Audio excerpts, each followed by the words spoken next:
એગ્રીકલ્ચરના ત્રીજા રાઉન્ડ જે રિઝલ્ટ છે તે જાહેર કરી દેવામાં આવ્યું છે. તેમાં જે વિદ્યાર્થીને એડમિશન મળ્યું છે તેને પ્રોસેસ કઈ રીતના કરવાની તે પણ જો અહીં આપેલ છે. જે વિદ્યાર્થીને પ્રથમ ચોઇસમાં એડમિશન મળે છે તેમને ફરજિયાતપણે એડમિશન છે તે કન્ફર્મ કરવું પડશે. અધરવાઇઝ તમારું નામ છે મેરિટમાંથી કમી થઈ જશે. જેવી રીતના ફર્સ્ટ અને સેકન્ડ રાઉન્ડમાં હતું તે મુજબ. હવે જે લોકોને કોલેજ ચેન્જ થઈ છે તેમને પ્રોસેસ છે કઈ રીતના કરવાનું હોય છે. જો તમને પ્રથમ ચોઇસમાં એડમિશન મળી જાય તો પછી તમારે કન્ફર્મ કરાવવાનું રહેશે, અથવા પ્રથમ સિવાય એટલે કે સેકન્ડથી લઈને તમારે જેટલી પણ ચોઇસમાં એડમિશન મળે છે તો છે તમારે માત્ર છે ટોકન ફી 8,200 રૂપિયા ભાઈઓ અને બહેનોને છે 3,200 રૂપિયા ભરવાનું રહેશે.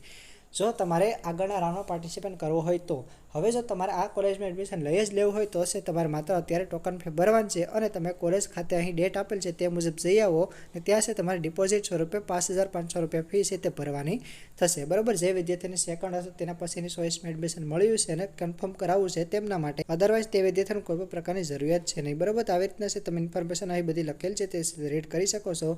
તમને કઈ કોલેજમાં એડમિશન મળ્યું છે તે જરૂરથી કમેન્ટ કરીને જણાવજો. તેમજ જે વિદ્યાર્થીને એડમિશન મળ્યું છે તે બધા વિદ્યાર્થી મિત્રોને કોંગ્રેચ્યુલેશન. તેમજ તમે જોઈ શકો છો કે એડમિશન કેન્સલ કરાવવા તથા ટોકન ફી રિફંડ મેળવવા માટેની જરૂરી સૂચના અહીં આપેલ છે. તે પછી તમે રીડ છે તે કરી શકો છો કેવી રીતના પ્રોસેસ છે તે થશે. Okay, all the best.